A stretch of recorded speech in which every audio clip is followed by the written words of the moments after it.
మరో breaking news చూస్తున్నాం. Russia, Ukraine, Israel, Iran, Israel, Hamas తర్వాత ఇప్పుడు మరో 2 ఆసియా దేశాలు యుద్ధం బారిన పడ్డాయి.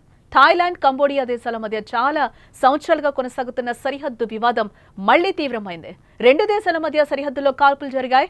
అదే సమయంలో థాయిలాండ్ వైమానిక దళం కంబోడియాలోని 2 సైనిక స్థావరాలపై దాడి చేసింది. ఈ దాడుల్లో కంబోడియా సైనిక స్థావరాలు పూర్తిగా ధ్వంసమైనట్లుగా మనకి బ్రేకింగ్ న్యూస్ లో సమాచారం అందుతోంది. థాయిలాండ్ వైమానిక దళం ఈ వైమానిక దాడులను F-16 జెట్లతో నిర్వహించింది. దాడులకు ముందు ఈ ఉదయం 2 దేశాల సైనికుల మధ్య సరిహద్దుల్లో తీవ్ర ఘర్షణ జరిగింది. కంబోడియా దాడిలో థాయిలాండ్లోని ఒక గ్యాస్ స్టేషన్ కూడా ధ్వంసమైనట్లుగా కూడా మనకి సమాచారం అందుతోంది. ఇక ఇదే అంశానికి సంబంధించిన మరింత సమాచారాన్ని మా న్యూస్ ఎడిటర్ తిరుమల అందిస్తారు. తిరుమల, ఆగ్నేయాసియాలో యుద్ధ మేఘాలు కమ్ముకున్నాయి. ఏం జరుగుతుంది? థాయిలాండ్, కంబోడియా మధ్య గొడవ ఏంటి అసలు? వాస్తవానికి జానకి, థాయిలాండ్, కాంబోడియా మిత్ర దేశాలు, సరిహద్దుల్లో చిన్న వివాదం తప్ప ఈ 2 దేశాల మధ్య ఎటువంటి ఇష్యూస్ లేదు. ఒక రకంగా చెప్పాలంటే వీళ్ళిద్దరి మధ్య మంచి స్నేహం ఉంది. చాలా రోజుల నుంచి మిత్ర దేశాలుగా ఉన్నాయి.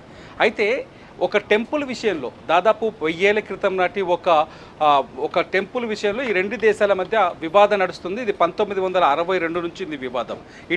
ఇది హిందూ టెంపుల్. ప్రీమ్ విహార్ అనే ఈ టెంపుల్ కోసం దాదాపు అంటే కాంబోడియా కానీ థాయిలాండ్ కానీ ఘర్షణ పడుతున్నాయి. ఈ టెంపుల్ విషయంలో కాంబోడియా ప్రజలకు, థాయిలాండ్కి సంబంధించిన ప్రజలకు మధ్య కొన్ని ఎమోషన్స్ ఉన్నాయి. ఈ టెంపుల్ కానీ వివాదాస్పద ప్రాంతం కానీ అక్కడ కొండ పర్వత శ్రేణి ఉంది. ప్రీమ్ విహార్ టెంపుల్ పక్కనే టామ్ మ్యాన్ థోమ్ అని ఒక 4.6 చదరపు కిలోమీటర్ల వ్యాసార్థంలో ఉన్న ఒక ప్రాంతం ఉంది. ఈ ప్రాంతం కోసం, ఇది కొండ ప్రాంతం, అటవీ ఉన్న ప్రాంతం. ఈ ప్రాంతం కోసం కాంబోడియా, థాయిలాండ్ చాలా రోజులుగా ఈ ప్రాంతం కోసం వివాదం కొనసాగుతుంది. అయితే ఈ సమయంలో 1962లో అంతర్జాతీయ కోర్టు ఆ సమయంలో ఒక తీర్పు ఇచ్చింది. ఆ ల్యాండ్ కాంబోడియాకి సంబంధించిందని, ఆ టెంపుల్స్ పైన హక్కులు కూడా కాంబోడియాకు ఉన్నాయని చెప్పేసి అప్పట్లో అంతర్జాతీయ కోర్టు ఒక తీర్పు ఇచ్చింది. ఆ తీర్పుకి అప్పట్లో థాయిలాండ్ ప్రభుత్వం అంగీకారం తెలిపింది. కానీ ప్రజలు మాత్రం ఆ తీర్పు పట్ల సానుకూలంగా లేరు. థాయిలాండ్ ప్రజలు ఆ తీర్పుకు వ్యతిరేకంగానే ఉన్నారు. ఆ తర్వాత 2008 నుంచి 2011 మధ్య కూడా థాయిలాండ్కి, కాంబోడియాకు మధ్య ఇదే టెంపుల్ విషయంలో మళ్ళీ వివాదం రైజ్ అయింది. అప్పట్లో వీళ్ళ సైనికులపైన వాళ్ళు దాడి చేయడం, వాళ్ళ సైనికులపైన వీళ్ళు దాడి చేయడం, ఆ సరిహద్దు గొడవ కొనసాగుతూనే వచ్చింది. మళ్ళీ 2011 తర్వాత కూడా ఈ ఇష్యూ మళ్ళీ రైజ్ అవ్వడం, 2023లో మళ్ళీ ఇష్యూ రైజ్ అవ్వడం, ఇలా ఆ సరిహద్దులో థాయిలాండ్కి సంబంధించిన సైనికులపైన కాంబోడియా సైనికులు దాడి చేయడం, కాంబోడియాకి సంబంధించిన సైనికులపైన థాయిలాండ్ సైనికులు దాడి చేయడం, ఇదంతా జరుగుతూ వస్తుంది. ఏడాది క్రితం ఈ ఇష్యూ మరింత రైజ్ అయింది. గత ఏడాది నుంచి ఆ సరిహద్దు ప్రాంతంలో ఇటు కాంబోడియా సైన్యాలు, ఇటు థాయిలాండ్ సైన్యాలు మోహరించున్నాయి. చిన్న ఇష్యూ వచ్చినా అక్కడ వివాదం కొనసాగుతుంది. దాదాపు అంటే ఆ ప్రాంతంలో దాదాపు ఒక 40,000 మంది నివాసాలు ఉంటారు. అక్కడ ఉన్న చాలామంది ఈ సరిహద్దు వివాదంతో పారిపోయిన సందర్భాన్ని, అక్కడి నుంచి ఆ ప్రాంతాన్ని ఖాళీ చేసి వెళ్ళిపోయిన పరిస్థితులు కూడా ప్రస్తుతం అక్కడ ఉన్నాయి. ఈ నేపథ్యంలోనే మొన్న జూన్లో గడిచిన లాస్ట్ మంత్లో ఒక ల్యాండ్ మైన్స్ ఇష్యూ చాలా పెద్ద దుమారం చెలరేగింది. థాయిలాండ్కు సంబంధించిన కొందరు సైనికులు అంటే ఈ టెంపుల్ ఏదైతే ఉందో, ఈ ప్రీమ్ విహార్ టెంపుల్ ఉందో, ఆ టెంపుల్ పరిసర ప్రాంతాల్లో కొన్ని ల్యాండ్ మైన్స్ ఉన్నాయి. ఆ ల్యాండ్ మైన్స్ కాంబోడియా సంబంధించిన సైన్యం అమర్చింది. ఆ ల్యాండ్ మైన్స్ తొక్కి థాయిలాండ్కి సంబంధించిన ప్రజలు, కొందరు సైనికులు గాయపడ్డారు ఆ పేలులోకి. దీంతో అక్కడి నుంచి మళ్ళీ వివాదం మళ్ళీ రైజ్ అయింది 2 దేశాల మధ్య. అక్కడి నుంచి మళ్ళీ సరిహద్దు వివాదం, ఆధిపత్య పోరు మొదలైంది. అది కాస్త 2 దేశాల సరిహద్దుల్లోకి సైన్యాన్ని మోహరించడం, ఇవాళ దాడులకు యుద్ధం స్థితికి చేరుకునే విధంగా మారింది. ఇవాళ తాజా జరిగిన బాంబు దాడుల్లో కావచ్చు, కాల్పులతో కావచ్చు, ఒక 10 మంది పౌరులు చనిపోయినట్టుగా తెలుస్తుంది. ఇప్పటికే ఈ సరిహద్దులో చాలామంది ప్రాణాలు కోల్పోయారు. ఈ సరిహద్దు వివాదంలో కొంతమంది పౌరులు కూడా తీవ్రంగా గాయపడ్డట్టుగా తెలుస్తుంది. ప్రస్తుతానికైతే 2 దేశాల మధ్య ఈ 4.6 చదరపు కిలోమీటర్లకు సంబంధించిన వివాదం కొనసాగుతోంది. అది తీవ్రమైన యుద్ధం వైపు దారితీసింది. 2 దేశాల మధ్య ప్రస్తుతానికైతే ఉద్రిక్త పరిస్థితులు కనిపిస్తున్నాయి జానకి. అలాగే గస్తీ మార్గాలను కూడా ఉల్లంఘిస్తోందని కంబోడియా కూడా కొన్ని ఆరోపణలు చేస్తోంది. తిరుమల్. ఎగ్జాక్ట్లీ. అంటే ఎందుకంటే సరిహద్దు వివాదం ఉన్నప్పుడు ఆ భూమిలోకి చొచ్చుకు వెళ్ళడానికి థాయిలాండ్ సైన్యం ప్రయత్నించడం, ఆ భూమిలో పట్టు సాధించడం కోసం, ఆ పర్వత శ్రేణుల్లో పట్టు సాధించడం కోసం, ఆ టెంపుల్ పైన మా హక్కులున్నాయని చెప్పడం, ఇటు థాయిలాండ్ ప్రజలు కూడా ఏదైతే ప్రీమ్ విహార్ టెంపుల్ ఉందో ఆ టెంపుల్ మాది, మాకు కొన్ని సెంటిమెంట్స్ ఉన్నాయి, ఆ సెంటిమెంట్స్ని గౌరవించాల్సిన అవసరం ఉందని ఇప్పటికీ అంతర్జాతీయ స్థాయి ఇష్యూ నడుస్తుంది. 2008లో మళ్ళీ వీళ్ళు కోర్టుకు వెళ్ళారు, థాయిలాండ్ మళ్ళీ కోర్టుకు వెళ్ళింది, థాయిలాండ్ ప్రభుత్వం మళ్ళీ కోర్టుకు వెళ్ళింది. ఈ సమయంలో మళ్ళీ 2011లో అంతర్జాతీయ కోర్టు మళ్ళీ గతంలో 62లో ఇచ్చిన తీర్పును సమర్థించుకుంది. At the same time Thailand ప్రజలు అక్కడి ప్రధాని 2024లో ప్రధానికి కాంబోడియా ప్రధాని చేసిన ఫోన్ కాల్ ఒకటి లీక్ అయింది. ప్రస్తుతం ఇప్పుడు ఇద్దరు ప్రతిపక్షంలో ఉన్నారు. ఆ ఫోన్ కాల్ లీక్ అయింది.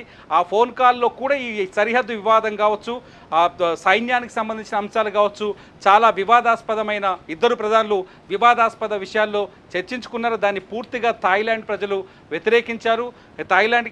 థాయిలాండ్లో ఆ ప్రధాని ఆ సమయంలో రిజైన్ చేయాల్సి వచ్చింది.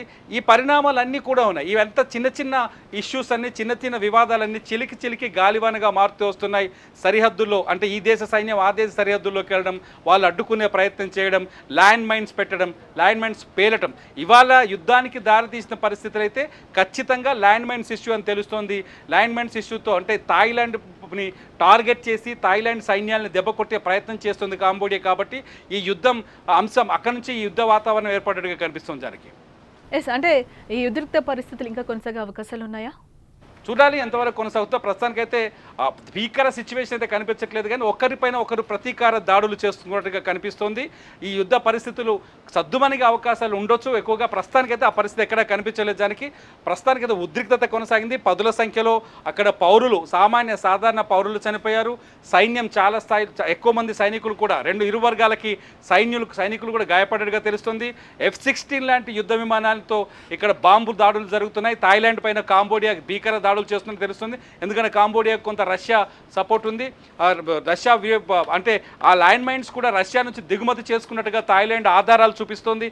ఇవన్నీ జరుగుతున్నాయి. చూడాలి సిచ్యువేషన్ ఎటువైపు దారి తీస్తుందో. చూడొచ్చు. ఇక థాయిలాండ్ కంబోడియా మధ్య నెలకొన్న సరిహద్దు సమస్య శతాబ్దాల నాటిది. 19వ శతాబ్దంలో ఫ్రాన్స్, సియాం అలాగే ప్రస్తుత థాయిలాండ్ ఒప్పందాల నుంచి ప్రారంభమైంది ఘర్షణ.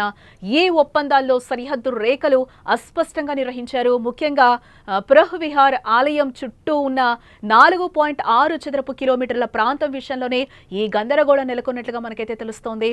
1962లో అంతర్జాతీయ న్యాయస్థానం ఈ ఆలయాన్ని కంబోడియాకు చెందిందిగా తీర్పిచ్చినప్పటికీ కూడా ఆలయం చుట్టూ ఉన్న భూమి గురించి రెండు దేశాలు ఘర్షణ పడుతూనే ఉన్నాయి. ఏ వివాదం రెండు దేశాలను కూడా ఉద్రిక్తతలను పెంచుతోంది.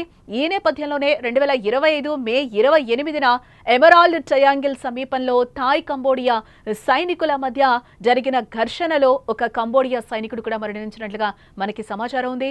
ఇది ఉద్రిక్తతలను మరింత పెంచింది. ఈ ఘటన తర్వాత రెండు దేశాలు తమ సరిహద్దు వద్ద సైనిక బలగాలను మరింతగా మోహరించాయి.